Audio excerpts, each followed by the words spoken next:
Yo, y'all listening to Savage Media Radio, your number one source for underrated and non-viral topics, discussions, and news from the web and around the world. Think you can handle that much truth? Buckle up, bruh. It's about to get savage. That's right. Happy New Year, Savage listeners. Happy New Year. Happy New We're Year. Back. So this recap, we're going to do something a little different from the last couple of shows we had. It is our first show of the new year of 2018. So I'm going to have John and Courtney join me on this one. We're back for another week with some more Savage topics and discussions. Did you miss any of our action last week? Catch our latest broadcast on SoundCloud, YouTube, and Patreon. If you like our views and want to keep us talking, donations to the show are always appreciated via patreon.com. So let's jump right into this really quick.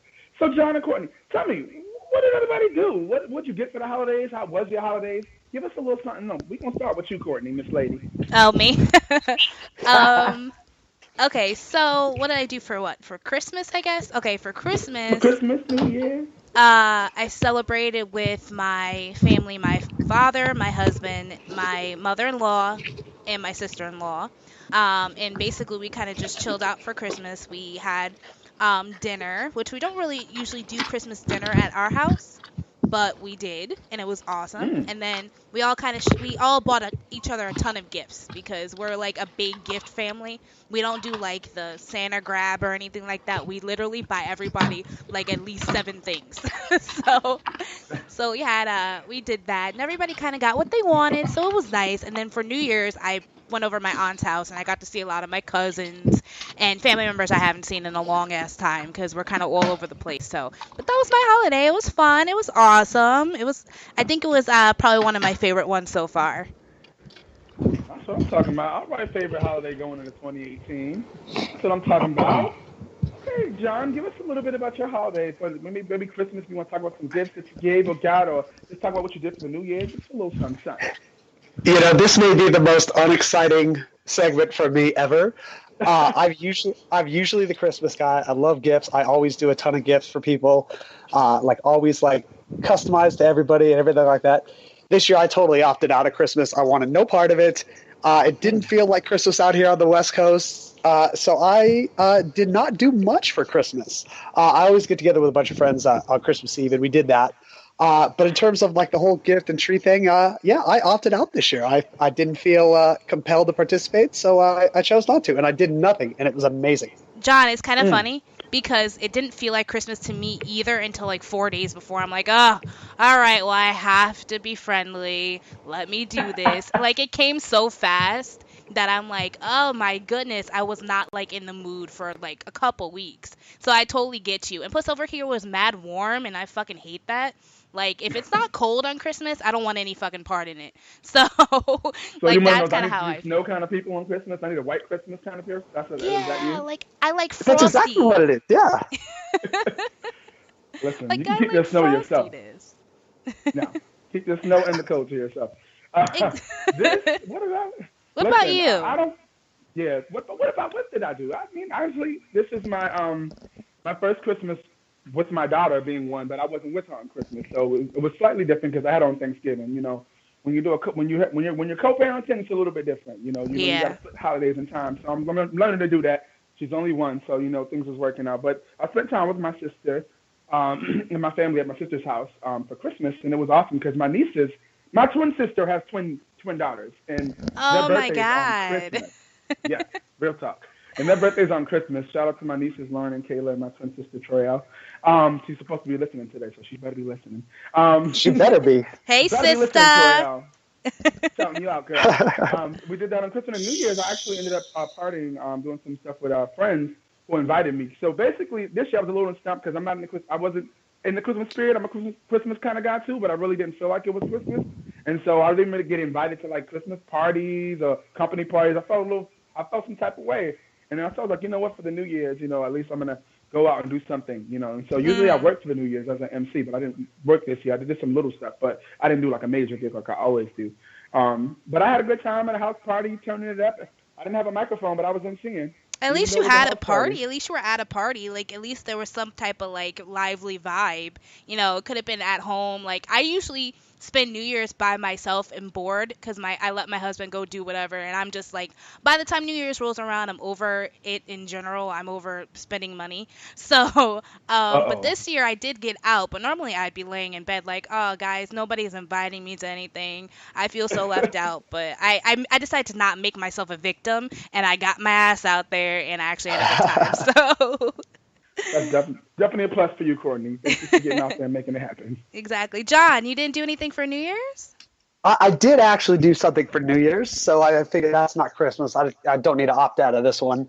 But it did. I always go out to Pasadena, California, where they have the Rose Parade. And me and a bunch of friends went out, and we're out far too late. I think we're up till 5:30 or something. Not doing anything crazy, but just up way too late. And then and then on New Year's Day, watched a bunch of football and watched Georgia beat Oklahoma, which I loved. Nice. Start no trouble won't be none. I'm not going there. Before we move to our next topic and get things moving for this show, do we have any New Year's resolution, guys? Courtney, let's start with you. New Year's resolution. This is going to be really weird, but I just made it up today, and Carlos will know exactly what I'm talking about. So today I found out that my boobs are too big, and it is killing my back. So this year, I am going to try my best to exercise and strengthen myself and strengthen my core, and just, do better so my body can kind of adapt to the way I've been built. So that's definitely my resolution. Listen, that's definitely, look, your health is important, Courtney. Exactly. You got to hurt back because your girls are too big. Exactly, right? It's good to understand what's going on. So I fight to you, Courtney. Thank you. In by this time next year, your back will not be hurting. It will not. I will be strong. I will be standing up straight and standing up tall. I got this. Got this. And you got people that you got us to encourage you. Don't worry. We're gonna be checking in to make sure the resolution's going good. Thank How about you, John? You got your resolution? We got to. How am I supposed to follow that one up? I mean, come on. Just sorry. about anything I talk about is way less exciting than that. That's all right. You know what? I didn't have too many. I guess my one big one would be to read more. I'm an avid reader, and the past few months just haven't been reading as much as I want to. So I'm going to try and read 2 full books a month. We'll see how that goes. Ooh. You said full books. That means that could be 100 pages, could be more. Oh, at least. Oh, okay. All right now. That's dope. That's like intellectual. I feel like really trashy now that my resolution is to make sure my boobs fit on my chest. And this guy over here is talking about like literature. I was worried about having to follow you up. I thought I was going to seem lame. No, it's okay. We're good. I think we're even now. All right, good. I definitely think you're even. Everybody, we definitely all need to read. There needs to be a New Year's resolution for us all, because we're not looking at the news, we're actually reading what's going on. Because that's how you find out the real news. Troy, what about you? Did I miss it, or am I like slow? No, you didn't miss it. I was holding out because I was like, wait, do I have one? No, I do. No, I do have a New Year's resolution. I think that everything I've done up until this point in my life until now has led me to 2018. I mean, of course, all of us, but it has led me to this one point in my life, and so I feel like 2018, my resolution is to make my brand worldwide, somewhere where everyone knows who I am. I do so many different things in so many aspects, and I'm a jack of all trades, but I feel like with all the talents and gifts that God give us, we're too talented to be broke when there's a lot of people out here that ain't got no talent making the money. So I feel like if you have talent, focus on that, what you have, and make that flourish, and take that to the next level, and hone on that craft. So my goal is to be worldwide by the end of this year, whether it's through my music, whether it's through emceeing, whether it's through this podcast, whether it's through whatever it may be. Well, Troy, like you guys have my back, we have yours, right? We will definitely help you get there. We will do whatever we got to do to support you to get you there. That's what I'm talking about. That's what Staying Savage is all about, baby. Yeah, we got you. All right, but that concludes our recap. Excuse me with all this. That concludes our recap. So we're going to keep things moving and get right on to our next segment. So, ladies and gentlemen, we're going to keep things moving with Savage Culture. Let's get it.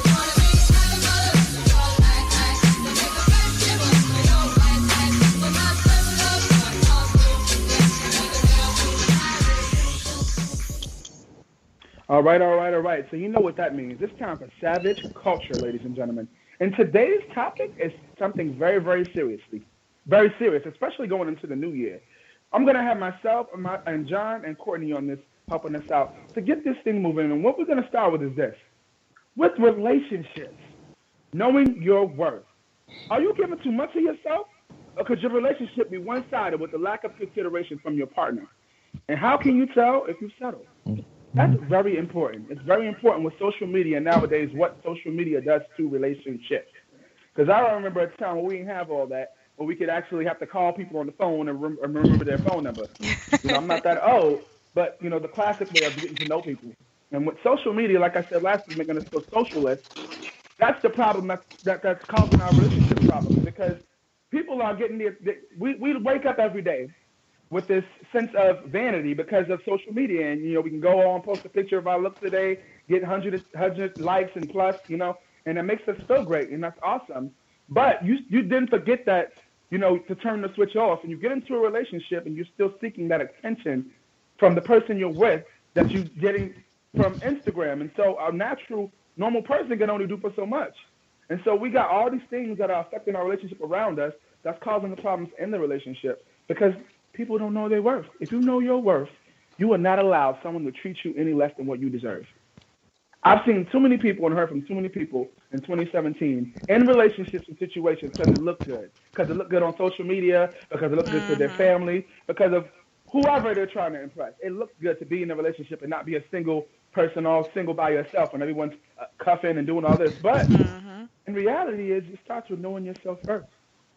So I'm going to open this up right now. But I'm going to start with you, John. Give me, if you have experience in this, if you experience things in yourself, or if not, just tell us when it comes to relationships, knowing your worth. Give us your insight on that. What does that mean to you? Sir John, are you there? Sir John. Yeah, I'm here. Courtney. You heard? I'm actually out there for a second. Courtney, you want to start with this one? Oh, okay. So where are we starting with this? Are we talking about? We're starting with the knowing your worth, and in regards to knowing your worth when it comes to the relationships and giving you the one-sidedness of a relationship and knowing, when you settle. Let's start with knowing your worth first. What does knowing your worth mean to you? It's so funny because you brought up a great point with people always wanting to get into something because it looks good. And I hear it and I see it all the time especially on Facebook when people are like, "Oh, it's cuffing season. I'm about to snag me somebody." And I'm like, because it's fucking November, you have to go and find someone someone in general right. to just lay down with, and hopefully it lasts you throughout the winter until the springtime and you're like, "Fuck this," pulling your single card back out. But no, that's totally true. As far as knowing your worth, I think for me, I think it's difficult when when you start a relationship off that way, where it's something that's very superficial, where it's like, you're just trying to make it look good for the winter. You're not trying to feel that lonely feeling while it's cold in your bed. It's hard to know your worth because you're both in it for reasons that are kind of selfish. So as far as your worth, you can't really even measure it because both of you are in it for the same things, but both of you are also in it because you just want to not be lonely. So I think in that regard, it's hard to, and I don't really have any advice for that because I've never experienced that. I've never been I've never been a bed hopper, and I've never not gotten into a right. I've never been a thotty. As much as people say I look like one, I've never been a thotty. I swear. But I've only been in meaningful or trying to be in meaningful relationships. I mean, sure, they turned out like shit, but I've always gotten into a relationship for the purpose of wanting to be in a long-term relationship, whether it fails or whether it succeeds. So as far as knowing your worth in a relationship that has been based on trying to find something to that's fulfilling, I would say make sure that their communication is up, because how are you to know the worth of each other if you don't communicate with one another? You don't know what the other person is yearning for. You don't know if you're satisfying that person in any kind of way. So in order to measure your own worth, you have to make sure you're putting out as much effort as you feel you deserve. So I think communication is key to even figuring out what each other's worth is, what your worth. Amen. Or how what you what you're putting into the relationship. If you're giving too much of yourself, you can't figure any of that out without communication. So that's definitely my 2 cents. Come through, Courtney, with your 2 cents. Okay, I appreciate that. Like, you just being honest, and that's why I asked you what it means to you, especially from your experience, because some people Yeah, experienced that and some people haven't. Shouts out to exactly. you, girl. All right, John, Darling. are you there now? Can you give us your insight on this, John? Give us a little something in the background on what knowing your worth means to you and the experience you may have. Yeah, I mean, my Wi-Fi was getting a little finicky there, and I cut out a bit. I'm back. I'm here. Um, no, I think it's a really important concept. I think it's something that gets overlooked. I think it causes a ton of resentment and insecurities in relationships because people don't know what they're worth. They're just kind of unsure. I think, for the very point, I think it's just severe and utter lack of communication, lack of openness, and lack of honesty. I'm not the expert. I'm not in a relationship. I'm waiting for Gal Gadot. Hopefully she's listening to this. Give it up. You still talking about that, John? But I think, in my opinion, in my experience, I think if you're not just incredibly open and transparent about what you want, what your needs are, and kind of that, then it creates this kind of Hey, unsure John. of your own worth. John, I And think then you're it's like, breaking up a little so, bit. yeah. I think you're breaking up a little bit. If you could adjust your Okay. mic, because I Yeah. don't think you're projecting. I think it's the internet. I think it might be his internet. We can Listen, do you guys get to it and to it. Okay, we'll come back. Yeah, we got you, John. We'll come back. We got you. And work in there. Technical difficulties. Listen, it happens. That's what happens when you're using technology. It's real life. That's Exactly. what it is. What it is. I have something that I want to bring up in regards to all of this and knowing your worth, especially with relationships. It first starts with, my mother always told me, don't do something to somebody you want done to you. So I treat people, no matter what aspect of life, the way I want to be treated. So that's the way you can measure and knowing your worth. If they're treating you the way you feel like you deserve to be treated because you're treating them the way they should be treated, then starting with that reciprocation always is a good indicator on how to measure how things will be. Because if I'm, and going back, it starts first with communication. If you communicate that and say, hey, this is the type of person that I am, this is the type of things that I like, sometimes that can also hinder you. And the reason why I say that, because sometimes telling everything about yourself to people don't give them a chance to really know you, and they use those tactics against you. They know you like, ice cream, and they know you like your favorite place is a coffee shop down the street by your house. When they know these things, they won't really, it's easy to be like, oh, well, I know what she likes, so I'll make it happen, versus them working that extra mile to really get to know you. Because I feel like you got to go that extra mile to get to know somebody, to really open up and be vulnerable first and foremost to get to know that person so that you can have something lasting. The relationship is like a house. You got to build that foundation so that when things get rough and the rust gets going and the wind starts blowing and there's a flood in the basement, you don't just say, you know what, I'm done with this. This is it. I can't do this anymore. You don't run away at the first sight of, trouble. But what I realized in the last couple of years in giving relationship advice is that there's 3 C's that make or break a relationship. That's commitment, communication, and compromise. Those I 3 totally things, agree. if you don't, come on, somebody understand where I'm coming from. Those 3 things Totally agree. can make or break a relationship. Especially, that. You married, Courtney. Come on. Exactly. When you say, like, you have to build it from a foundation, it's such a strong message, because a lot of people jump into relationships not realizing that, because, in the first couple of weeks or even months or even a year or two, it's all lust and infatuation. It's not always, oh, I'm gonna keep this person forever. Wouldn't it be forever partners? This is the one. I'm throwing away my card.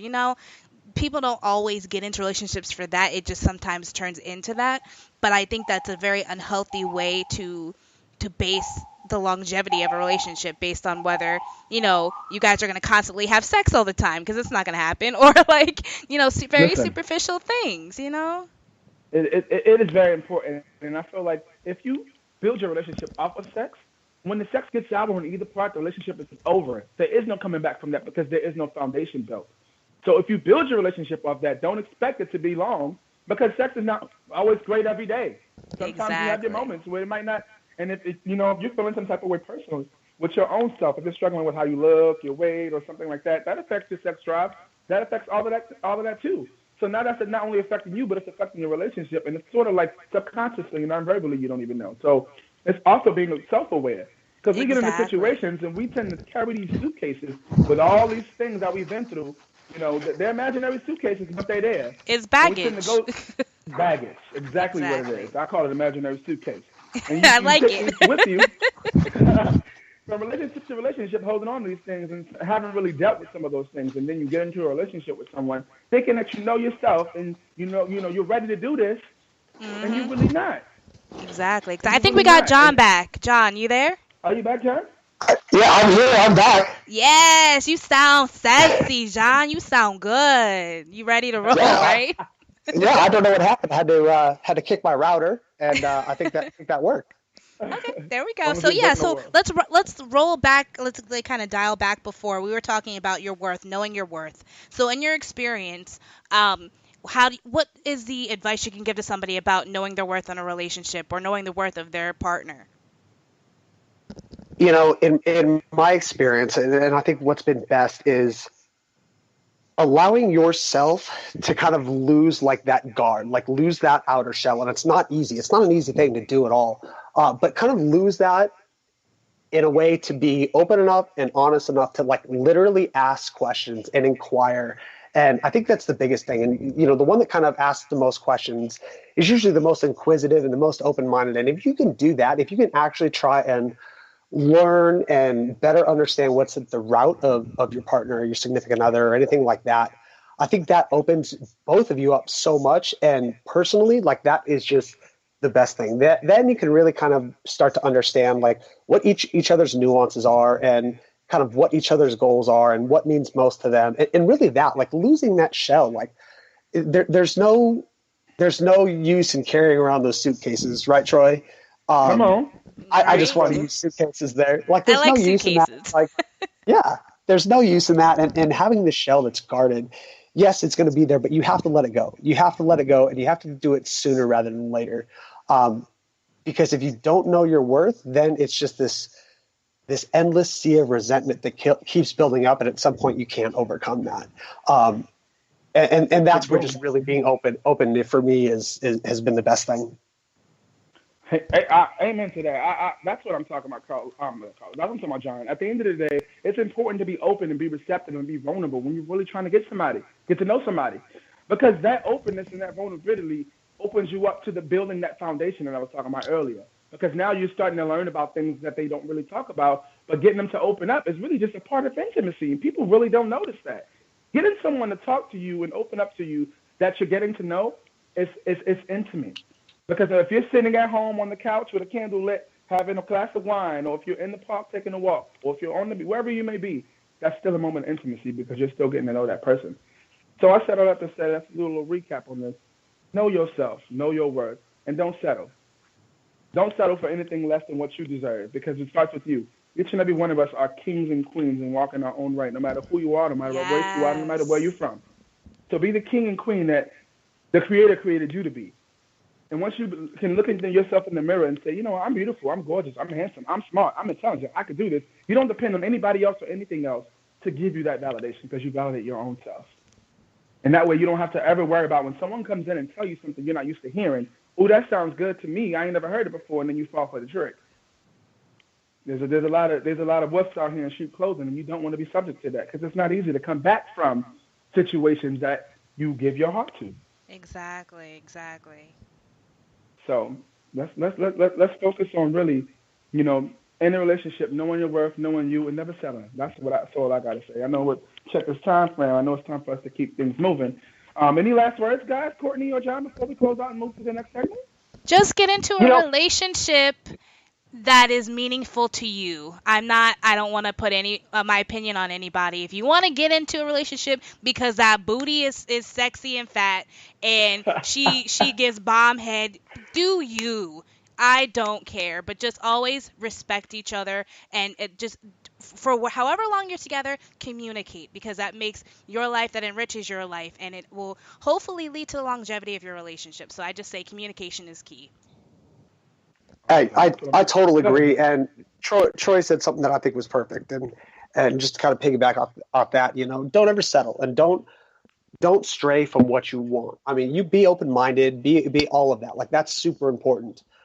But what you truly want in a relationship, don't stray too far from that, because then that causes so much trouble that is unneeded. And lose the suitcase, lose the baggage, lose all that stuff. And just don't be afraid to say what you want and what you're after. It's better to know early than later. Because once you kind of dive in, just like you guys said, man, it's tough to come back from that. So start early.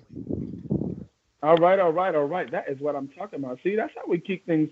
That's how we keep the savage each and every week. That's the end of this segment. But if you have any questions or concerns, you could always chat with us. You could always call in. We definitely looking for you guys calling in. Those of you listening today, please call in on these segments. Write us in this chat so we know what's going on. We want to hear from you. It's not just about us. It's about you guys. You guys make us who we are. We want to hear from you. So with that being said, we're going to kick things over to our next segment, Kicking It with Karlos. Let's get it.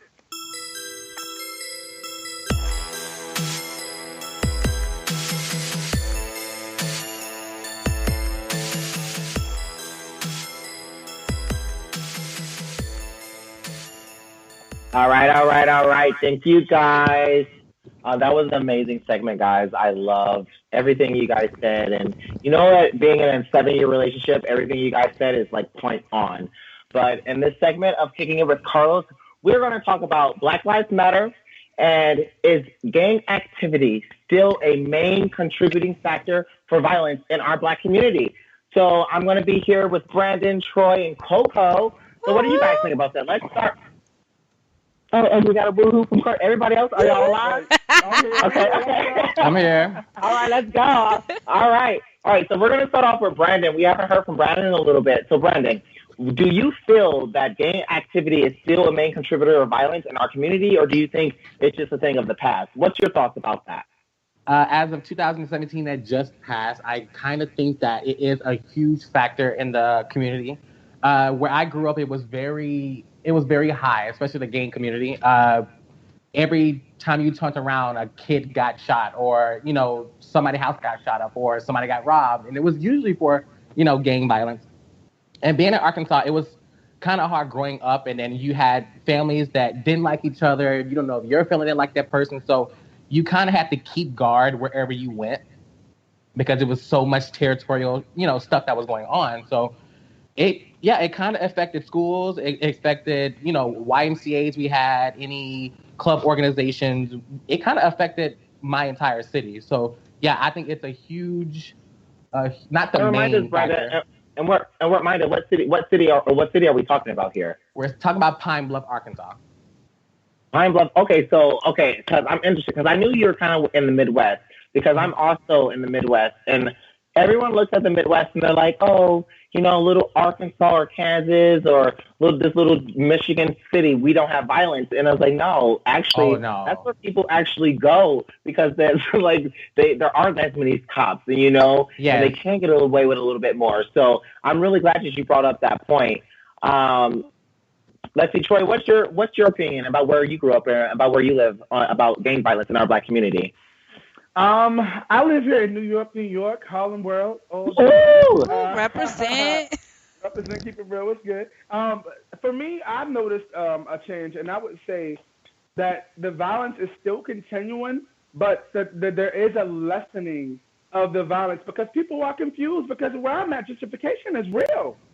It's real life. Every day there's a new Starbucks, there's a new building, they're taking people out of one building. It's a lot going on right now, especially here in Harlem. So they're even trying to change the name from Harlem to something else. I forgot what it was, because it's not that important to me at this point. You can't change the name. It's Harlem. It is what it is. Harlem Renaissance, baby. Can't have a Harlem Renaissance without Harlem. So in that, because of the gentrification, there has been a decrease in the gang violence, but it still exists. It's still something that, because now the confusion is just going to cause more problems. Because if you don't know what gentrification is, check out Kicking It with, Real Shit Fridays. I'm sorry, Real Shit Fridays. We covered gentrification. We covered it. So if you don't know the joke, you can listen back to the show. But the first episode of Real Shit Friday. That's exactly where I got it from. Exactly my point. You got to tune in, ladies and gentlemen, on Fridays. You got to tune in. They definitely uncensored and real. If you ain't heard none of them, you got to check out our Savage Media Radio on Spreaker. You can click it. Once it's recorded and done, it's there. Y'all got to check it out. But yes, because of gentrification, I feel like the gang violence has sort of went down a little bit, not as many people, are causing problems when it comes to that. But at the end of the day, it's still there. It's not like it doesn't exist anymore. Perfect. And what about you, CoCo? I know you're still like in New York. Do you feel like that's the same thing that has happened for you, or do you have a different perspective? It's kind of funny because New Jersey is so small, but it's split up into so many different sections. And I have to say, gang violence is still prevalent in a lot of the cities known for it, which is like Camden, New Jersey, or Trenton, or just a lot of the lower southern part of the state. A lot of the urban areas down there, gang violence is very prevalent. So I would say yes for that. But I'm going to take this like completely left because I've noticed, even during my research, when I do the research for Savage Finds, I'm noticing a lot of stories of domestic violence more up north, being a contributing factor to violence in general. And a lot of it stems from social media. She saw him talking to some girl on social media, flirting with her, sending naked pictures, or la da da da da. She pulls out a friggin' 45 Magnum on him, and it's on another headline. And it's crazy. Hello. In North Jersey, it's been like a skyrocket. Like the accounts of this happening, and I'm noticing that, and it's scary to think about if that's where our society is going, if that's where the violence is stemming from. Something that is meant to bring people together is now pulling them apart in the most violent ways possible. But honestly, like I said, I think that's another contributing factor. Depending on what part of the state, I see a lot of domestic violence, a lot of social media being a cause for the violence, and then the other half of the state is definitely gang related. Still, issues with gentrification and a whole bunch of things that are kind of surrounded the ethnic, not ethnic, but urban areas for a while now. But like I said, as you get up to the more progressive parts of the state, it's definitely a lot of social media, social media fueled, I guess I should say. But yeah, definitely a mixture. I would say that's definitely what's going on in my part of the world. Even though I'm so close to Troy, it's just a different world, Definitely. Yeah. Yeah. And for me, I really don't. I honestly, I think foster care kind of guarded me from gang violence and seeing it in the community because I was bounced from everywhere. So I really don't have an opinion on gang violence. I didn't see it growing up. Even though I lived in Detroit, it was always in like safe neighborhoods because we were in foster care. So like they weren't having like a foster home in the hood. But I do remember gang violence happening at my home personally. But I'm not going to get too much to that because that's something we're going to do later on another show. But speaking of, Courtney, you hit on something that I want to speak on. You talked about domestic violence. Mm-hmm. And can we all agree that domestic violence is just pretty much bullying, right? As exactly. An adult? I agree. Exactly. Mm-hmm. Right? So, because bullying comes in all shapes and forms. It can be cyberbullying online. It could be, like you said, domestic violence, like your partner. And some people don't realize domestic violence is also your children. Like, because sometimes parents get beat by their children as they grow and become adults. So that's also domestic violence. So I want to talk about bullying in this next little pit of my segment. Do you guys think that adults can be bullied, or do you think they are immune? Let's start with Brandon. I can definitely say, yeah. I think adults can be bullies. That's for sure. I don't have any prime examples. For example, like at a club, like if you are with a group of friends, they don't like them. This group is too scared to defend themselves. This group is bullying. You get to fighting outside. To me, that's the only example I have. But I can definitely still see bullying happening, even for adults. Yes.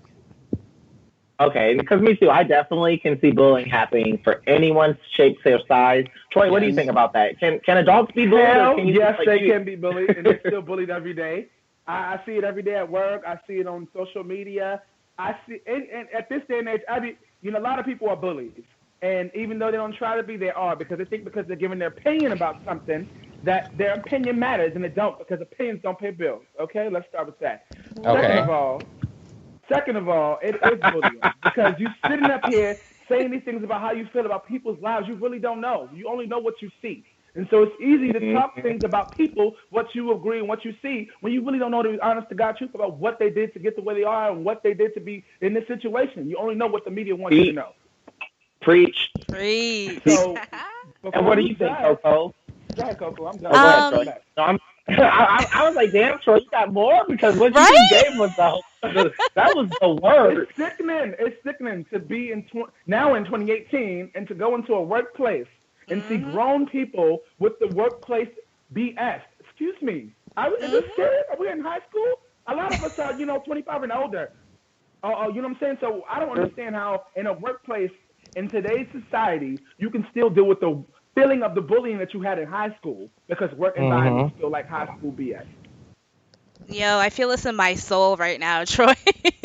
I'm Like, I'm you're listening. speaking from like my heart. It's kind of crazy because you hit it on the head when you said in the workplace and on social media, because that's kind of where I see it's more prevalent too. Because just the other day, I was at Walmart and this young, had to be probably like 21.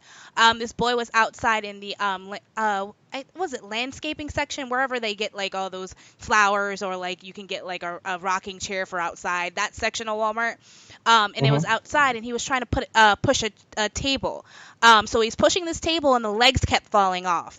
And I felt so bad for him because like there's a group of like obviously younger guys, like guys that were younger than him, like 17 and 18, were over in the corner like heckling him, cracking up laughing because their legs just wouldn't stay on this fucking table. And I felt so bad. I mean, when I think about it now, it's funny from looking out. I get it, but it was so uncool and unfair. Like you could tell he was embarrassed. So we helped him. Like me and my father were actually at Walmart, so we helped him put the legs together and push and kind of picked it up instead of dragging it like he was trying to do. So it worked out. But like you could tell he was getting so frustrated and bent out of shape, and that's something that can lead someone to just not want to come back the next day. And it's so sad. Something so small. Like if it takes a small bit of embarrassment to not make you want to do anything. Like it really can kind of kill your morale. And I felt that was so sad. But that was just an experience I saw. And then on social media, I see it every day. Like people posting pictures of themselves, like just pictures, just regular pictures, and somebody's like, oh, you look fat. I've seen this happen. And I'm like, this is like 2018 now, and I'm still seeing people say, oh, you look so fat. Why'd you post this picture? Oh, great spray tan, shit like that. And I'm like, you guys are pathetic. And it definitely does happen as adults. It doesn't change. It doesn't get worse. It just changes. It's just, I believe it's more visceral and more from the heart when it's from an adult. Because when you're a kid, you have all these hormones, you got all this anger. So sometimes it comes out and you don't realize how nasty you are. But as a grown adult, you should really understand that your words can hurt people. But, it still happens, sadly. Exactly. One way that I've been bullied. Back in the day when I was in college, like me and my husband, we were super fucking broke.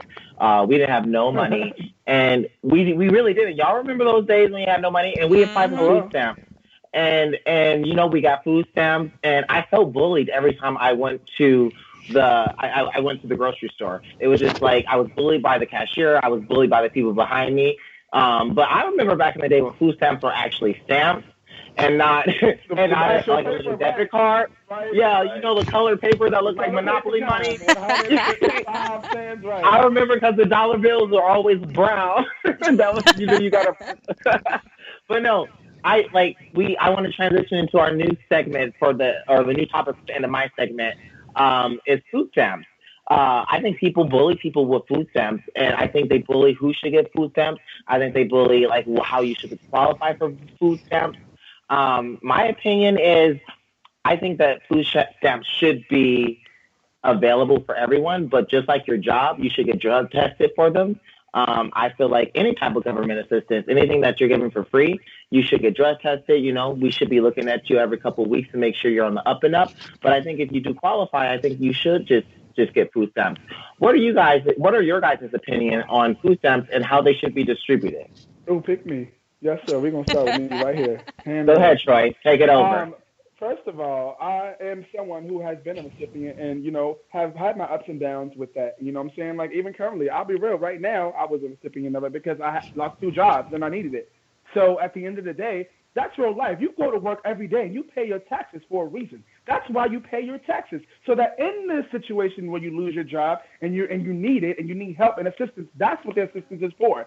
So my focus is that, yes, anyone can come to this country and get assistance, especially, in the states like New York and, New Jersey. Those big states, you can always get help and assistance.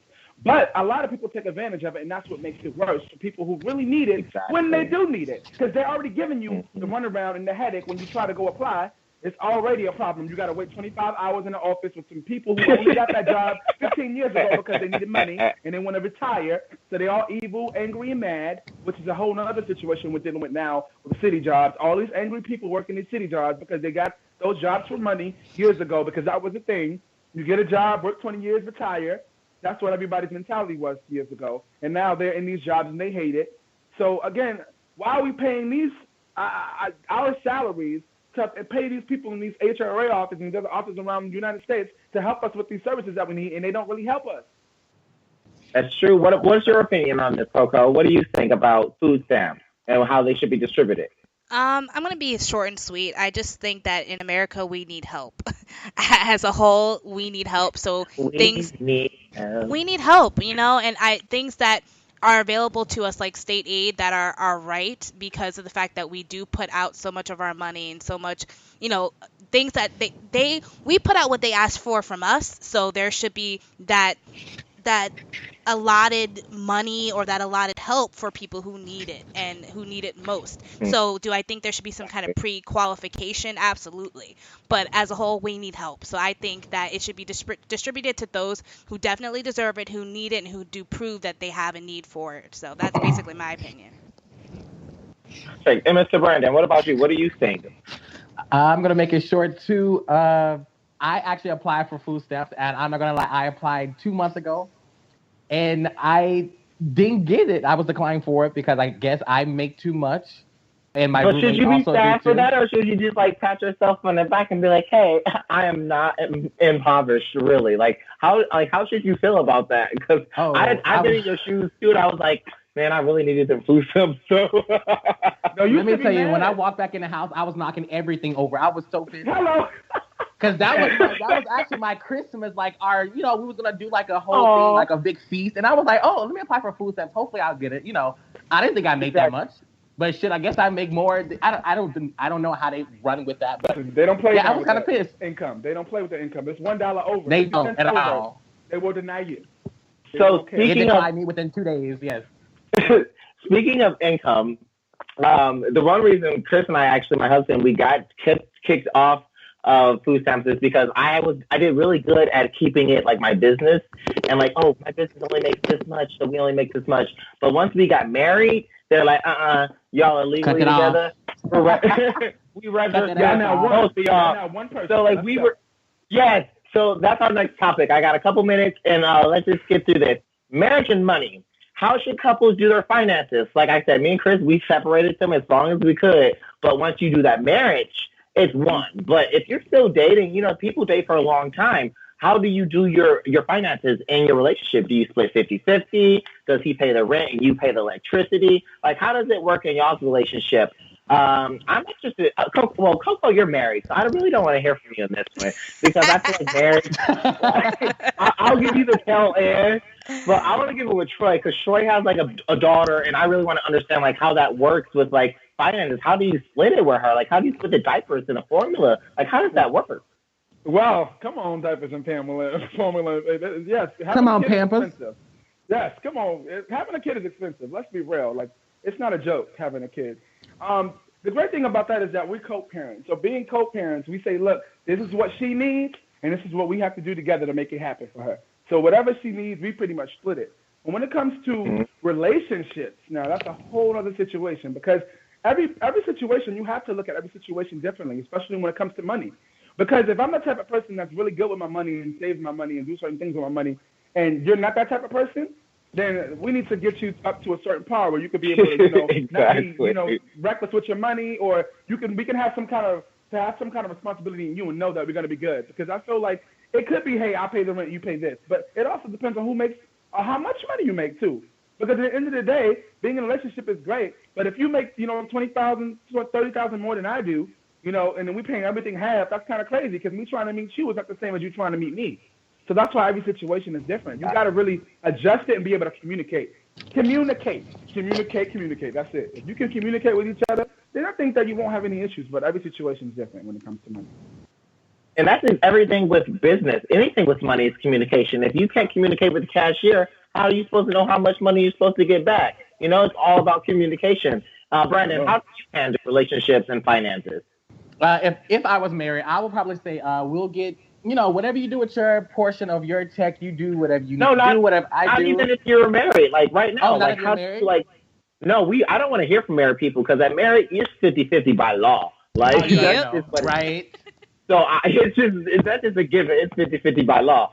How do you handle, like, even if you're dating, when you go down and y'all might rack up $150 dinner, who pays for it? Do you split it? Like, how do you handle finances in dating? The way me and my boyfriend do it, whoever asks to go out has to pay.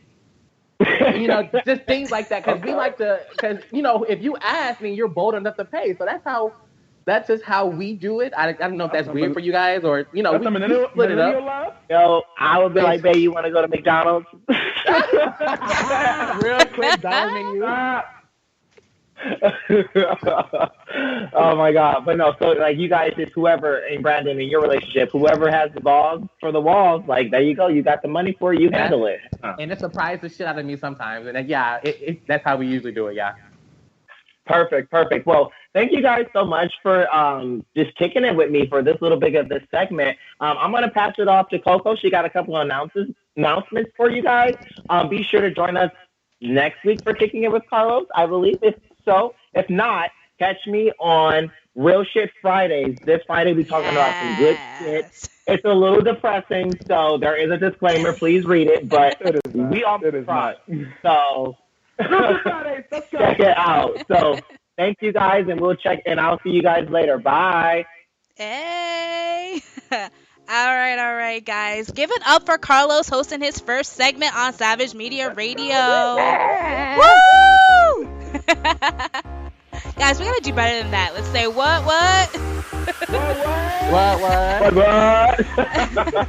Well, I got a couple interesting things to kind of skit at you guys today. Basically, first thing is be sure to check out the newest segment, Kicking It with Karlos, right here on Savage Live each week at 8:30 p.m. Eastern Standard Time. You guys got a little taste of it just now, but there's so much more fun to come, so please stay tuned. So that's Kicking It with Karlos, 8:30 p.m. Eastern Standard Time. Another thing is, if you have not done so already, please follow us here on Spreaker, as well as SoundCloud, YouTube, and Facebook. Comment, suggestions, or just a quick shout out is always appreciated. Please like and share the page if you can as well. And guys, I've done a little work. Our Patreon has gotten a huge facelift. We now have some goals. Goals are like the rewards, and the goals are basically like what we kind of want to get from our Patreons. I don't even know. I'll call you guys Patreons so that we can kind of keep this whole broadcast going. Right now we have a goal of about 50 patrons a month, and we cannot hit that mark without you guys' help. So please follow us on Patreon. We have some super dope rewards that range from signed postcards from all the hosts to exclusive Savage swag. That's such a tongue twister. Savage swag. Sounds pretty dope though. So if you love the show, we would love your support. Please check us out on Savage Media Radio on Patreon today. Up next, we have Business Today with John. Let's kick it over to him.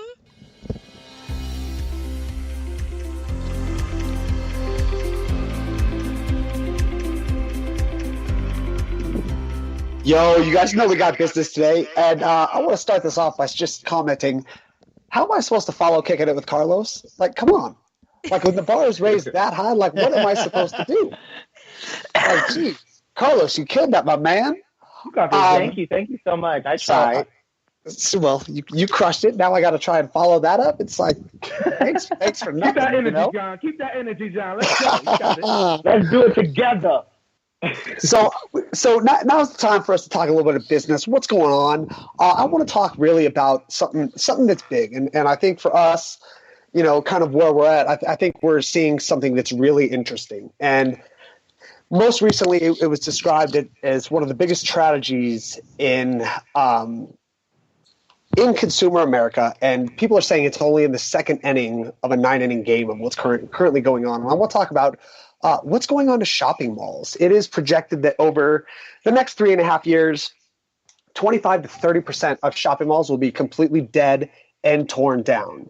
Now, I know growing up when I was in middle school and high school, you get out on Friday and you head to the mall and You crushed it. You killed it. So I want to find out. I want to get your guys' opinion. Why on earth are malls getting completely murdered? Why are they vanishing? Troy, give me something on. What are your thoughts on this? It's Troy's not in this segment. I meant Carlos. Sorry, I was just talking about. See, I can't follow Carlos up. Carlos, give me some insight. What do you think? All right, Troy, you can chime in, Troy, if you want to. I don't mind. Carlos, give me something. I was just telling you. Go ahead, Carlos. You got this. Go ahead. Okay, perfect. All right. Can you reiterate your question one more time? I actually just forgot what you said. You said So why are shopping malls dying? It's projected that about 30% of them are going to be gone in the next 3 to 3.5 years. Why is that? Why are shopping malls on the outs? Well, John, you remember we just talked about this last week on the show. I just told you in Seattle, we all prefer just talking to robots. And what that means is like nothing's going to be in store. The perfect example is Nordstrom's. Our actual Nordstrom's, if you guys don't know, is based in Seattle. Our flagship store here in Seattle, they've downsized because you can now get everything that you can get at Nordstrom, either at Nordstrom's rack on discount, but if you really want it like right then, you can get it online. So what Nordstrom does is they have a showroom now where you go in and it's by appointment only, and you have the person who has your shoes and the person who has your manicure, pedicure, and then they even have like a whole bar in Nordstrom's here in Seattle. So it's more of an experience. That's what Nordstrom is going towards. And when you go shop, it's like almost like in the 30s and 40s when you went shopping. You didn't really just go shopping to look through racks. You went shopping for the experience and the luxury of it. So that's what companies are going to have to do, and that's why companies are going out like Macy's and JCPenney's. We've seen so many of them close their doors because people don't want to just go in there and just get bombarded with racks and racks and racks, but you can get it online. Sure. You're right. Doug, what do you think? I have a lot to say about this one, so I'll start up at the top. I think one of the big things that we have here in Los Angeles is that with the price of real estate going up, shopkeepers' margin is so narrow that unless they own the property where their shop is, their rent goes up and they can't hold on to the margin. They can't make enough money and they're going to go south. And I think the same thing goes for the malls. Like the mall retail spaces are insanely expensive. And so as everybody's transitioning from the traditional brick and mortar kind of what they're used to, where there were stores, now this online business is so intriguing, convenient, competitive that when you walk into a brick and mortar store, chances are more likely they're not going to have what you want. Throw on top of that a brick and mortar store really can't run 24 hours the same way an internet store can run.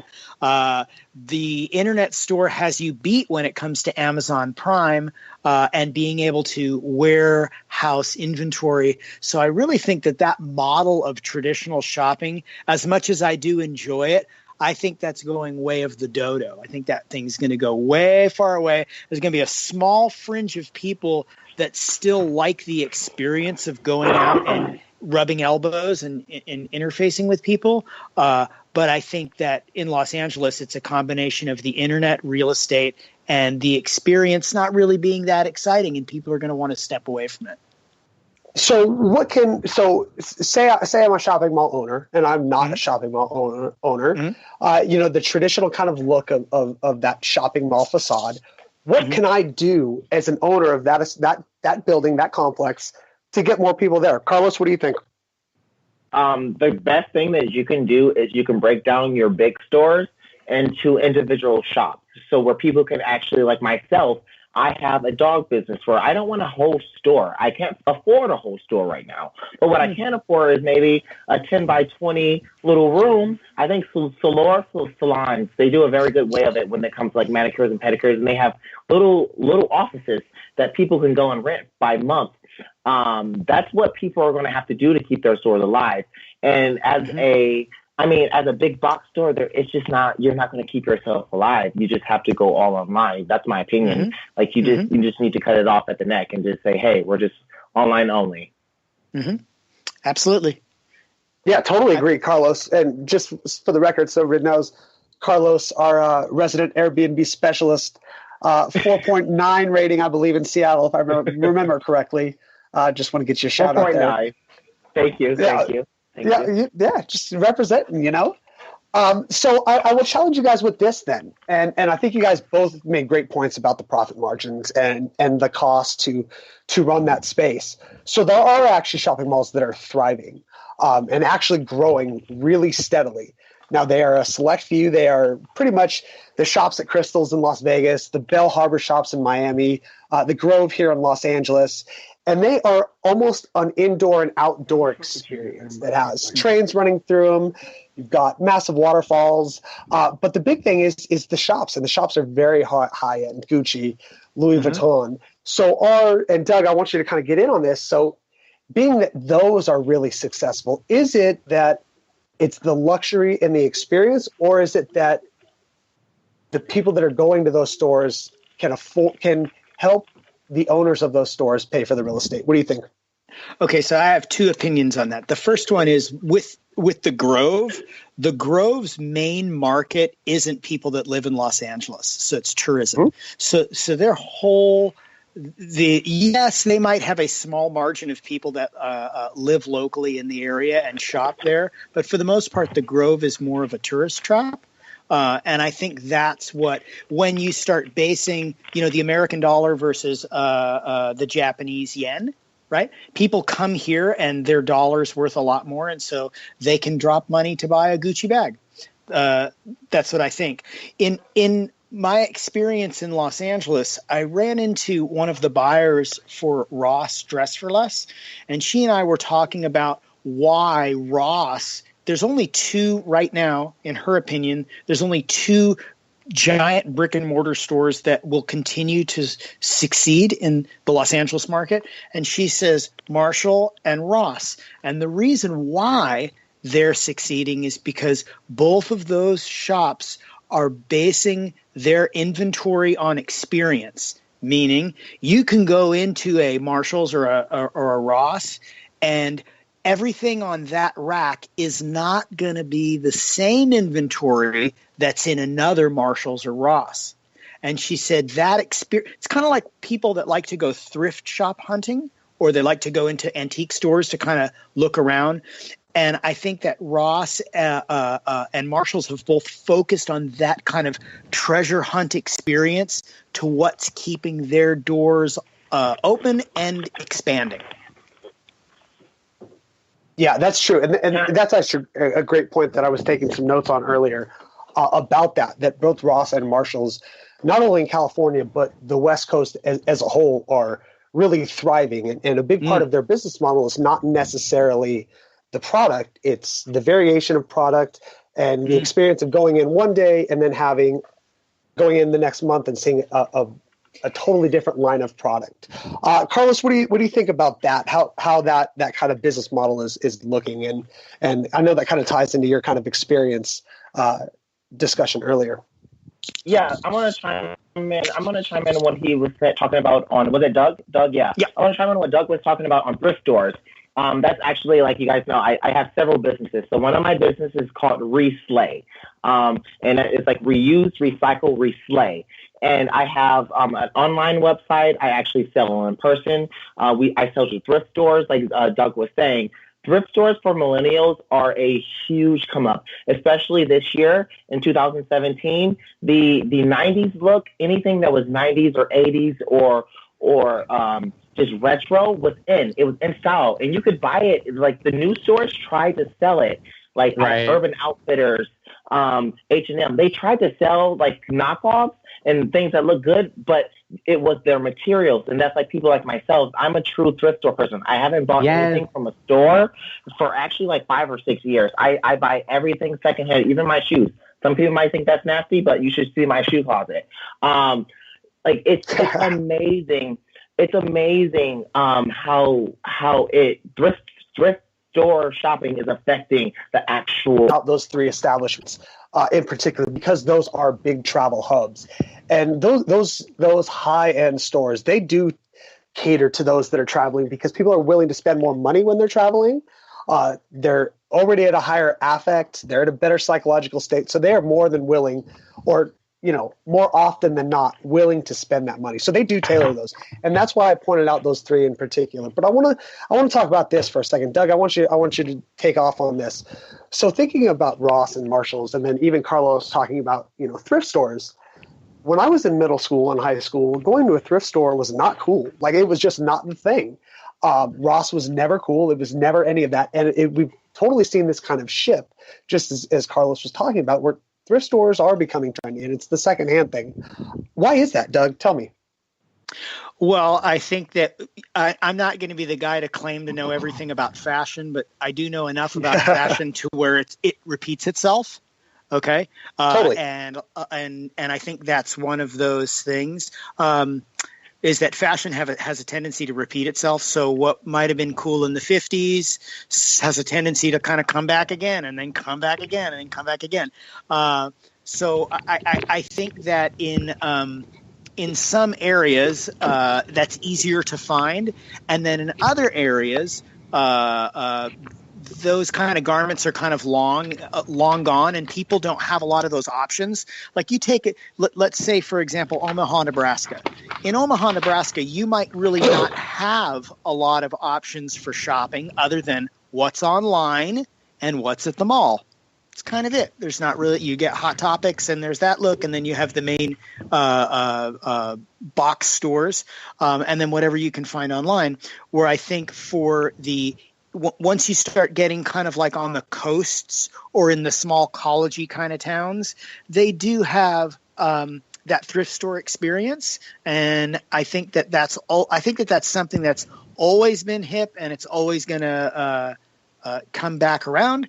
And I think what's fascinating is a lot of times the people that are in those stores don't actually get their inventory from those communities. That there are people like, I can think of 3 people that I know that what they do is they actually travel, and they're shoppers, and they go to church sales and all these other places way off the beaten path in the southern states, and then they bring back the garments, and they either rework them and or they sell them. And so I think that's another. They're called pickers. Yeah. And so, yeah, there you go. So I know 3 people that do that, and that's what they do. And their right thumbs are very worn out from touching fabric all day, but it is what it is. So I think that thrift stores are great. And I think thrift stores are always going to come back around. And there's also that mentality of people, maybe by supporting an independent thrift store, they're not part of the corporate machine. I totally agree with you, Doug. And I definitely agree on the kind of hipster idea of thrift stores and that thing. But you said fashion, and you're spot on. Our resident fashion expert, you are now officially. Fashion is totally cyclical, and it is on the cycle, and it is like that. But and Carlos, since you're a thrift store aficionado, I will say, I want you to take this. But why is it that 20 years ago, 15 years ago, going to a thrift store wasn't really cool? It was not okay. It was something you kept secret a lot of times. Why is that not really the case anymore, Carlos? For me personally, because you couldn't make money on it 15, 20 years ago. Like in the 80s, there weren't stores like Buffalo Exchange, Plato's Closet, Crossroads. There weren't stores that were buy-sell trade stores that were buying used clothes. As millennials, there are now those stores, so it's not a faux pas. It's not like cliche to maybe go sell your clothes at the store and then maybe go use your store credit. I personally, that's what I did today, actually. Wednesday and Thursdays are my sell days, where I take the clothes that I pick. And Doug, people who go and travel, like I myself, I travel between Vancouver, British Columbia, and Portland, into different Goodwills, like you said, different Goodwills and thrift stores.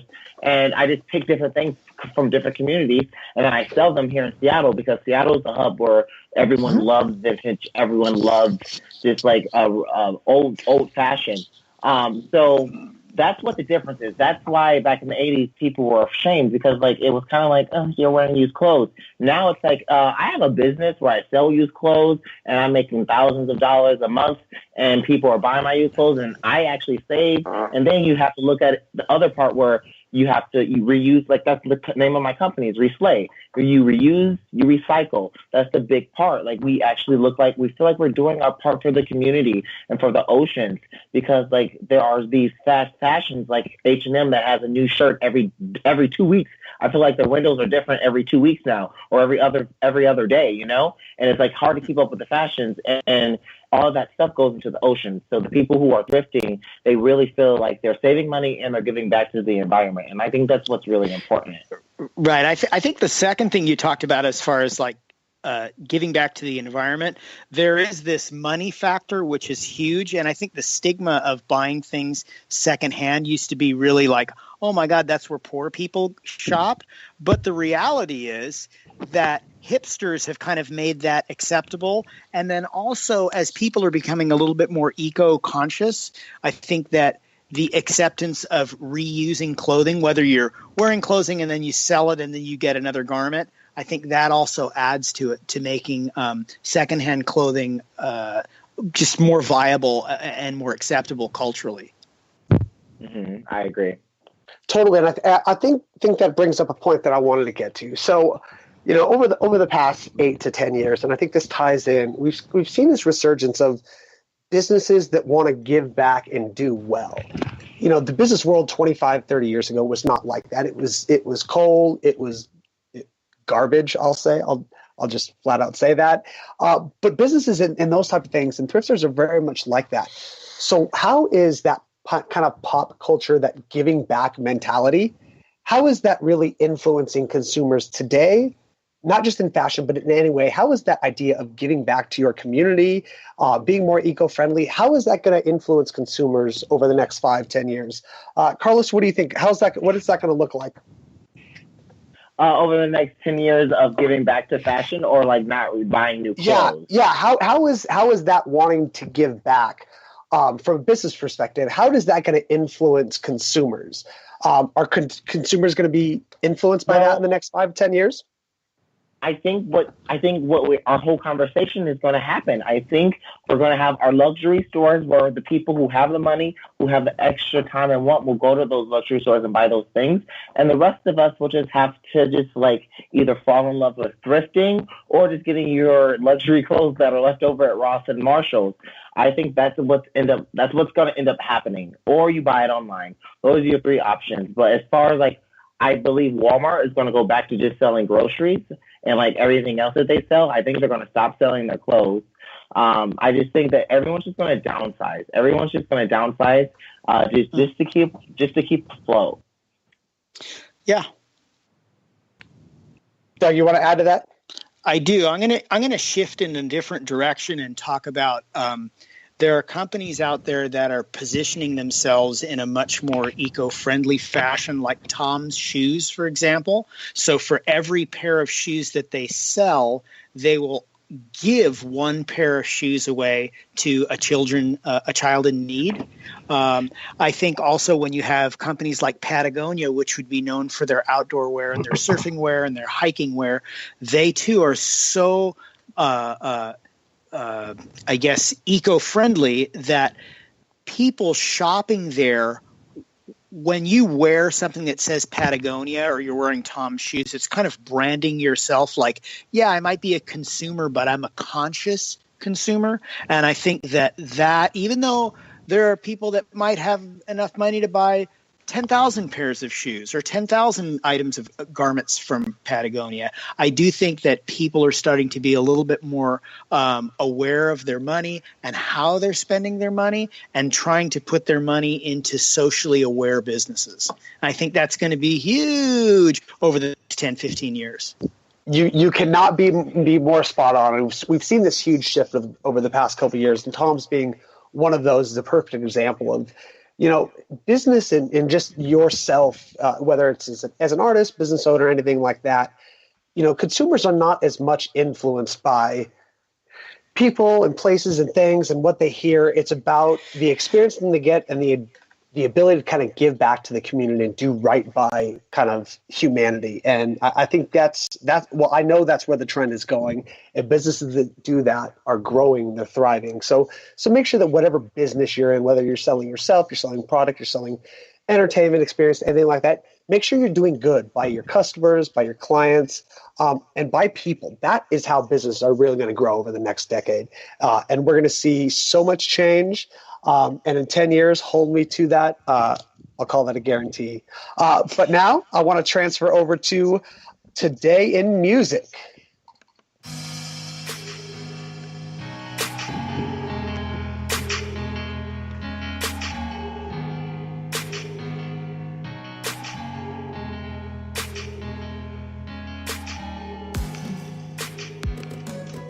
All right, guys, that's it. That means we're starting out Today in Music. Today in Music, it's always something special to me as an artist myself. I always look forward to Today in Music because it's always something interesting. Thanks, CoCo. But anyway, we're going to keep things moving. Today we're going to start with something very important because I feel like at the end of the day, we all have artists that we truly, truly love and enjoy and look up to, no matter you're an artist or not, just in general, because music is music. We all get inspiration and we all get things from music. I'm going to have Courtney, Brandon, Doug, and Carlos. Excuse me, too much saliva. Carlos helped me out today on this particular topic in Today in Music. Yeah, I'm sorry. I've always had it. We'll talk about that later. I'm not even going there. That's a whole other situation. Now you're like me, sharing too much. Not going there. But we're going to start this with the first thing I'm going to start with today is what singer or songwriter's death impacted you the most? And I'm going to start that out. And I'm going to start out with Luther Vandross. Don't you remember you told me? Man, come on. Yay! Yes, He was the man, okay? And I feel like had his music still lived on and a couple more years, it could have continued to change the game the way it was doing for what music was then. And I felt like we lost him too soon because his music was really, telling the story and it was really, you could really connect with it. So I'm going to say that my artist is Luther Vandross. I'm going to kick things over to Carlos. Carlos, tell me what artist or songwriter or singer, whose death has impacted you. My biggest, so you guys all know how much I love Beyonce, right? But she's not dead, right? She's not dead. I feel like she took Aaliyah's spot. I feel like if Aaliyah had survived, there wouldn't be a Beyonce as there is now. So Aaliyah was the person that was taken from us, and she was replaced by Beyonce. But Aaliyah will always be the person that inspired me the most, and that I love, and I think that the music community is just missing because I just want to keep rocking the boat, just rock. Right. It was definitely epic. Aaliyah was definitely epic. We definitely can't forget about her. I used to be doing those banging on the lunch tables with my friends, doing that 1 in a million beat on the table in the lunchroom. Come on, that was definitely exactly. She's definitely well missed. Okay, Brandon, you here? Brandon, tell us what artist or songwriter has death has impacted you the most. I would say Rihanna has, to be honest with you, through the things that she had been going through, even with the the thing we're talking about with the domestic violence and Brandon, Rihanna's still alive. We're talking about dead. Dead. Oh, no. Okay. You know how much I had to do myself. Hold on. I'm sorry. I did myself because I was dying laughing. And y'all was going to sit there and let me talk about it.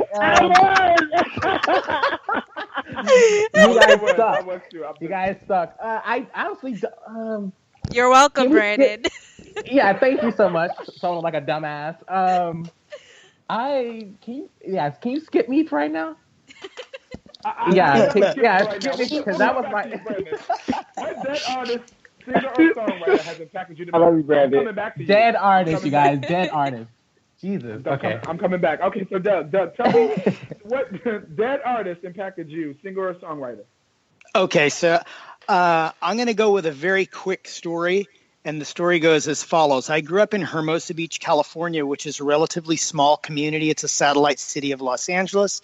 And part of the circle of people that I was involved in were really involved in underground music. And I met a guy that I grew up with named Jason Matthew Thirst, who ended up committing suicide. And I think of all the people in the rock and roll game that I've seen rise and fall and go off the rails and die, his death was probably the one that rattled me the most because he was a kid from the neighborhood and a kid that I had seen go from that was incredibly talented and get completely off the rails on drugs and alcohol and so forth, and he never really came back. So it was a tragic loss to see him go because I grew up in such a small town. He was so close to kind of the community of players. So yeah, huge hit for me. What was his name? Miss again? him a lot.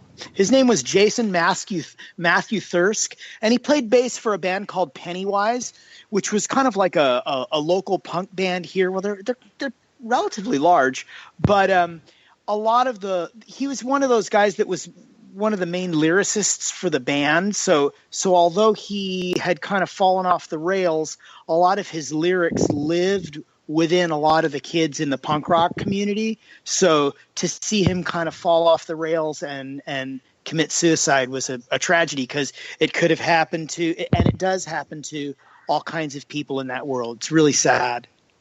Got you. Definitely does happen, and unfortunately, a lot of unsung heroes that people don't know about. So thank you for that. I wrote his name down because I want to look him up. Jason Matthews Thirst, right? Yep. I wanted to, put that out there for our listeners as well. Like, we need to be, we need to be looking up these kind of things, because these are things that we really don't know. And thank you for sharing that. Sure. Thank you, Doug. Courtney, come through. Remember that we're talking about dead artists, singers, songwriters. I got you. I think I'm tied. One, I think the first one would be Prince. I loved that little man. I think that he was extremely talented. And I think I'm so heartbroken that I didn't get to see him live. I mean, the guy knew how to play 22 different instruments, and he produced and he did the music in the background of all his own songs. He was a writer. I think he was just so talented, and I was so heartbroken because I really looked up to him since I was a little kid. And I watched all the corny ass movies. Graffiti Bridge is on loop. Like, I was a huge Prince fan. So, rest in peace to Prince. And then I think I'm tied with Amy Winehouse, because I think she passed way before her time. I think she was incredibly talented. She just had some struggles, and it's just so heartbreaking to see someone with so much talent pass so young and so senselessly, and it's so sad. And I think that's probably my two. Agree. Yeah, definitely a couple of us agree with you on that one, for sure. All right, Brandon, we're back to you, Brandon. Come on, all right. I'm gonna have to go with Christopher Wallace, Notorious B.I.G. For one,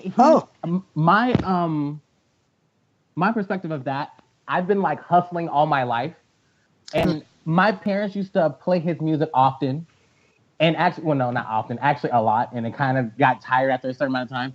So I didn't, at a young age, I didn't know anything about Notorious B.I.G. And so, I had him, I used him for an essay report, things like that. So he kind of came up from the bottom as well. So he kind of taught me a lot on hustling and, not hustling, but, managing and then surviving. He had a kid. He had 2 kids, matter of fact. Living with his parents. When he knew that things were going wrong, he made a hustle. And rapping was his hustle. Even underground mixtapes, he did it all. So that was one of my guys. Shout out to you talking about Biggie, a.k.a. Biggie, right? That's what you're talking about? There you go. Hey, shout out to Biggie. Let's get it. That's what I'm talking about, Brandon. See?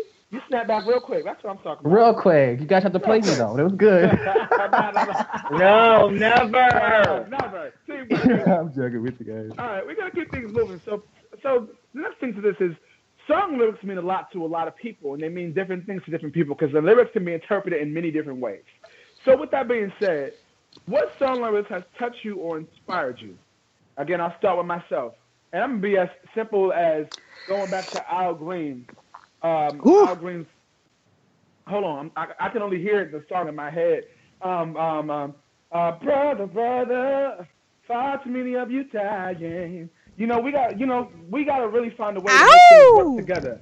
And I feel like for me, that inspires me every day. I listen to that song, and I realize, you know what? At the end of the day, we're all fighting different wars. We're all fighting different things, but we need to come together to make it work, because we all bleed the same color. When you get cut, you got the same blood I got, player. So at the end of the day, we're all one. So that's what inspired me, Al Green, baby. So Carlos, tell us what song lyrics inspired you. As a gay black man growing up, this lifestyle before I was married, And even I'm married. Shit, like y'all, if you don't know me, y'all should look at the videos. But Hello. you have to. There was one song that stuck with me, and it was from TLC, their album Crazy Sexy Cool, and just like don't go chasing waterfalls. Please stick to the rivers and the lakes that you're used to. I know that you're gonna have it your way and earthing that off, but I think you're moving too fast. I think that chorus, everyone just thinking they sing it and they just drive to it, but what it means is just like don't always just go chasing just the sexiest thing because they could have like that whole song was about like AIDS and about STDs and about like awareness, and people don't actually realize and they don't look at the verses in those songs. That's so true. Thank you for that. So like that's really what that was my favorite song ever, and like Left Eye. And how her verse says, like, she see a rainbow yesterday, and but there's too many storms that have come and gone. Like, she just sees too many of her gay men and her gay friends who've just been, like, just ferocious and just out there. And they've died from a disease that was very preventable. So, yes, sex is fun. But this is what I always say, and I will always stand by it.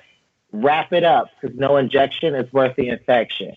So, there you go. Waterfall. Wow, I like it. Hashtag. Okay, Brandon, tell me what lyrics inspired you or touched you from the song. Actually, Queen, Show Must Go On. That kind of took a big toll on me when I first moved here. I was going through like a lot of stuff, especially through family-wise and friends-wise. And once my friend introduced me to that song, I would listen to it constantly over and over and over again. Because they were basically saying no matter what the hell is thrown at you, that show still has to continue no matter what you have to do. So that was like that song that was like a couple of years ago where I heard that, and it's still to this day I still listen to it in the car constantly. And my couple of friends don't like the song because I play it too much, but hey, that's my model song. Show Must Go On by Queen. Yeah. You're going to represent Brandon. Don't let nobody tell you anything else. You represent that because those lyrics mean what they mean to you, not to anybody else. Thank you. Yeah, that's right. All right, Doug. Doug, tell us what song lyrics inspired you or touched you, sir. What comes to mind is a John Mayer song called "Stop This Train," and I strongly recommend everybody to listen to the song and dive into the lyrics. And what's fascinating about the song is how vulnerable he is, stepping back and analyzing his life when it comes to his parents. And he realizes that his parents are getting older and he's not really sure what to do, but he knows that he's afraid of his parents getting older and how much longer they're going to live and how much more time he has. Incredible, incredible, incredible song. Great, meaningful lyrics, worth a listen. Absolutely. That's what I'm talking about. Doug. Thank you. Okay, Miss Courtney, now we can't forget about you, girl. Give us a little tell us why. What song lyrics inspired you or touched you? Well, real quick, there's an artist called Jason Castro. He's not very popular. I think he was on one season of American Idol or something like that. But he has this song called Mountains.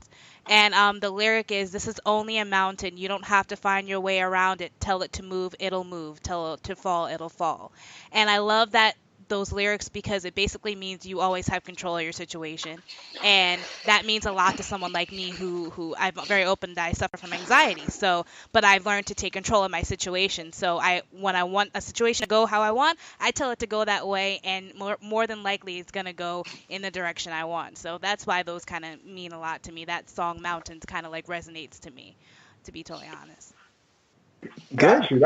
That's what I'm talking about. See, thank you guys first and foremost, everybody, for actually thinking about this and really staying in tune with what we're talking about. Because it's important that you never know who's listening, and those words for that song. Some of these songs I've never heard. So now I'm like, let me go look this up because it inspired you. It definitely may inspire me too, and that's when I want to definitely check it out. So thank you guys for that. Shout out to the Savage Media Radio team first of all. Shout out to you guys. Hello, because we're killing it. I ain't done yet with today's music. So, Okay. What? No, just say what? The next thing in this segment, we're gonna talk about. Is there a song that always gets the water flowing? Is there a song that always gets the water flowing? And I'm gonna skip myself for now because I don't really cry a lot. I'm not really unless I'm really, really feeling like something's really going through. You know what? I'm gonna change that. I'm gonna say I've sung at some funerals, and the one song that always gets people is "It's So Hard to Say Goodbye" by Boyz II Men. Always, always, God. it's so hard to Yes. say goodbye. Like you just, how do I? Once you hear it, it's already like, okay, tears. All right. Come on, see? We understand. All right. So, Carlos, we ain't got that much time, but tell me, what song? Because I got one more question I want to get to. How can you? The question about is there a song that keeps the water flowing for you? Like, is it something that you just hear and you're like, Is there a song that keeps the water flowing for you? Yeah, just Sarah McLachlan, stop it. Every Sarah McLachlan song? No. In the arms of nature. Stop it. Those fucking dogs. Oh my God. I love dogs. I know you love dogs. If you tuned in last week, you know stop you love it. I think I've connected that song to suffering dogs. So even when I'm not listening, watching the commercial, when I hear the song, I'm just like, we need to save the dog. We need to save the dog. All right, Brandon. So tell me what song gets the water flowing for you, Brandon. The song that you too hard. No, I'm a little soft. The song that kind of kills me is Luther Vandross' "Dance with My Father." Yeah. Because my dad is actually having crazy health issues as of now. And I just can't, bear to see, my dad in a casket or in a hospital bed. So I heard that song in a restaurant and I went to the bathroom and I cried. And that was, I don't know why the hell they played that in a restaurant, but that was I wouldn't see anybody playing that, but yeah. It's probably one of those things that make you eat more. Yes. Maybe extra drink. Don't do it. Don't fall into it. Don't do it. Right. Don't get that extra drink. Don't do it. You be sitting there by yourself figuring out how you gonna get home because now you're too drunk. Right. Look, tell us what song is the water working for you, or you don't have no song. Tell us. I am going to give the nod to the front line of that Luther song where he's talking about before life lost its innocence. That's a great line. That's a great line. Amazing. Yes. So I'm going to go with that one. I really am going to keep the John Mayer Stop This Train one on cue. And then the last one would be there's a Merle Haggard song called Silver Wings. And what I like about the song, a lot of times I've been asked in the past to sing this song at people's wakes. And why it's a great song is it's a song about his wife leaving him and him putting her on an airplane as she flies away. But it has a second meaning, which is God taking away people after they pass away. It's a great song. Silver Wings as a ballad. Gotcha. Okay, cool. You're always trying to get deep now, Doug. We're watching you. Calm down. We got to move things over to Courtney. Courtney, tell us what song makes the water work for you, because you're only female now. Come on. Get real with us. Okay, well, there's this song. It doesn't make me cry because it makes me sad. I cry or I tear because it makes me happy. It's by this new artist. His name is Charlie Puth. And I don't usually listen to like soft music. I'm more like a trap music, soca type of girl. But it's called Left, Right, Left, and it's basically saying you only have a little bit further to go, just left, right, left. And it's such a beautiful song. I would recommend everybody, if you're having a bad day, please download Charlie Puth's Left, Right, Left. It's a beautifully, I guess, constructed song. It's a very powerful meaning, and it definitely would kind of put a smile on your face, but it brings a tear to my stone heart. I must say. That stone heart, girl. I catch you. I caught that. All right, guys. Thank you so much for tuning. Thank you so much for participating in this segment today in music, because at the end of the day, it's one of my favorites. And you guys killed it today, as always. But we out of time, so we're gonna keep things moving. We're gonna keep things over to Still Listening with Doug. Hey everybody, welcome to I'm Still Listening. I'm your host, Doug Carrion, and in this segment, I'm going to be highlighting the coolest independent hip-hop, indie rock, and electronic music now available on SoundCloud. Check it out. What's going on, everybody? I'm going to jump right into the deep end of this one. I'm still listening. Mr. Doug Carrion here all the way from Los Angeles, California. First track up, it's a dance hall track by the always great Charlie Black from Tranny Lawn, Jamaica. It's called Bubblin' Party. It's on SoundCloud.com. Charlie with a Y, Black Music, SoundCloud.com. Charlie Black Music. This one's called Bubblin' Party, and it goes like this. Hey, Mrs. Mom, this is not a troubling party. This is a bubbling party. Oh. This is a bubbling party. It's a bubbling party. Tonight is a bubbling party. Some girl can't do bubbling. Coming like them waistline puzzling. Missy, some girl can't do bubbling. See them and them struggling. Missy, some girl can't do bubbling. Coming like them waistline struggling. Missy, some girl can't do bubbling. It's Charlie. Come now, girl, bubble for me, girl, bubble for me. Bubble for me like you want me, baby. Bubble for me, girl, bubble for me. Bubble you feel, do as I say. Bubble for me, girl, bubble for me. Bubble for me like you want me, baby. Bubble for me, girl, bubble for me. Do what Charlie Black say. Bubble up and go down, bite your lips so. Wet your lips, them like it's a kiss go. But position your body, move up your hips so. Girl, me love out for you bumper beat so. I coulda dance all her a calypso. Me love see when you turn and deep so. Bubble up your body, then you twist so. You want keep me, but you want to do it so. Hey, you see it so. Bubble for me, girl, bubble for me. Bubble for me like you want me, baby. Bubble for me, girl, bubble for me. Bubble you feel, do as I say. Bubble for me, girl, bubble for me. Bubble for me like you want me, baby. Bubble for me, girl, bubble for me.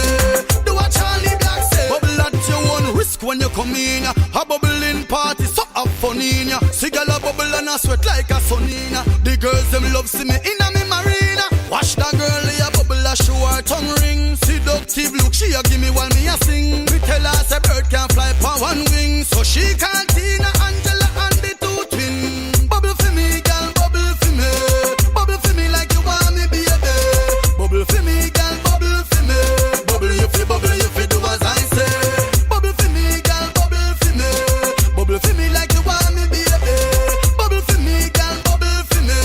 Do what Charlie Black say. Some girl can't do bubbling. Coming like them waistline puzzling. Missy, some girl can't do bubbling. See them and them struggling. Missy, some girl can't do bubbling. Coming like them waistline struggling. Missy, some girl can't do bubbling. It's Charlie. Come now, girl, bubble for me, girl, bubble for me. Bubble for me like you want me, baby. Bubble for me, girl, bubble for me. Bubble you feel, do as I say. Bubble for me, girl, bubble for me. Bubble for me like you want me, baby. Bubble for me, girl, bubble for me.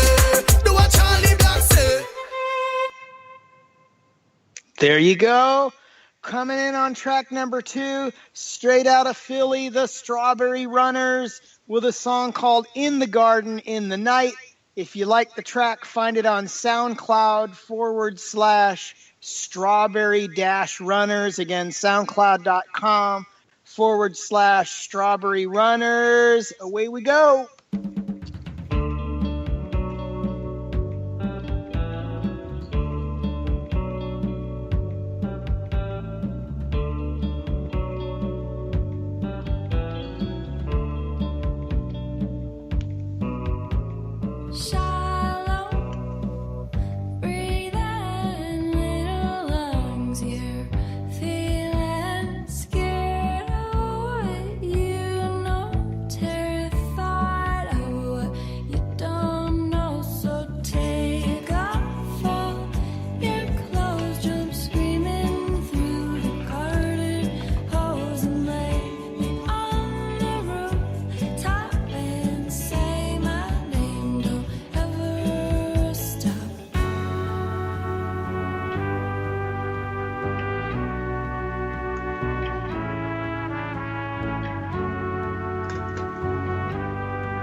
Hey, you guys.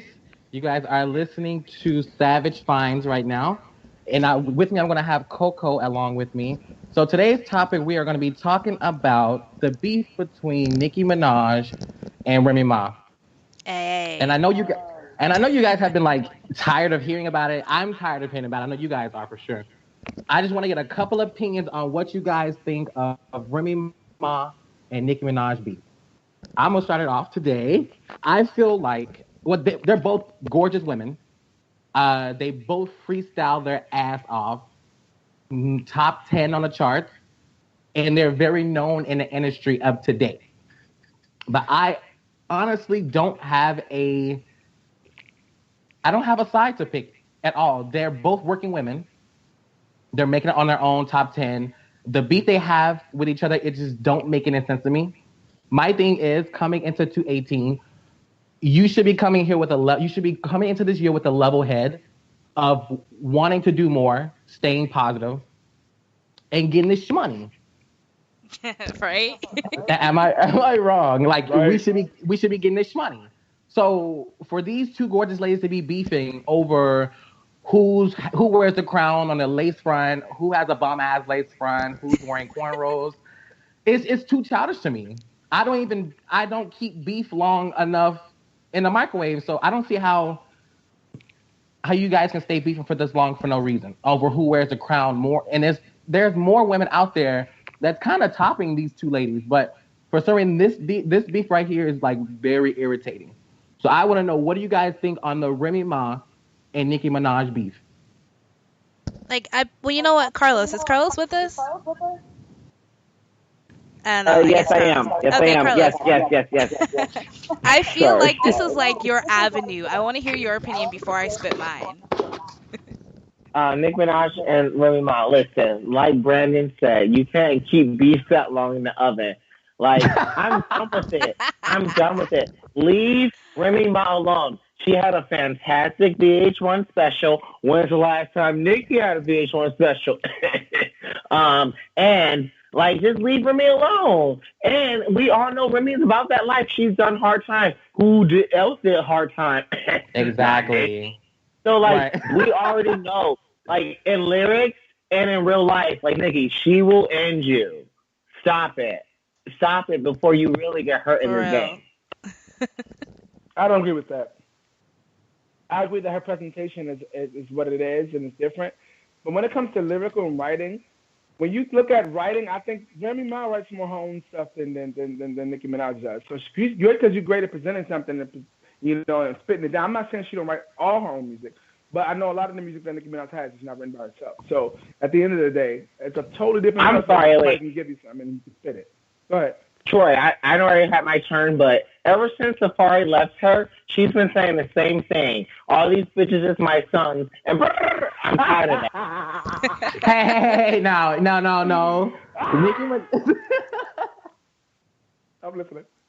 Nicki Minaj, I'm kind of on her side. For Remy, Remy Ma has done an amazing job. She still is the queen, but my thing is, you just can't get out of jail and expect it, out of prison and expect that you to have your crown back. No, since you've been locked up, there are women that actually work for it, went past your prime. So you have to start from the bottom, just like every other woman did. And Nicki Minaj, started from the bottom. She was doing freestyle mixtapes underground, just like Remy Ma did. So you're jealous of a girl that did the same thing you're doing, and then you aiming for the same spot as well. So I'm like, that just don't make any sense to me. It don't make sense to be fighting over who's better. Go ahead, Courtney. It's funny because I'm hearing you guys like not bicker, but kind of like spit out your opinions so passionately, and I'm guessing that no one is really tired of this yet. So I say, like, since you guys it's still like making you exude these passionate words about their situation and how they're handling shit, then just let them keep doing it until you truly get tired. I feel like it's entertaining for me. I do feel like they're wasting their fucking time. Like, do something more with your money and your time and your effort and your social media and your status. But if they're not going to, I'm just going to sit back and relax and enjoy the show because it's fun. I'm enjoying the whack-ass diss tracks that come out every now and then. Like, I'm totally cool with But this. that's how it works in rap music. That's how they make their money, like, yeah. That's how Exactly. they make their money. So you gotta come up, you gotta get your stuff out there, you gotta put your stuff out there this moment. So if you gotta make this track or claim I'm the best, I'm better than you, make it this track, it is what it is. Like, that's part of the rap game. You gotta go with it. Right.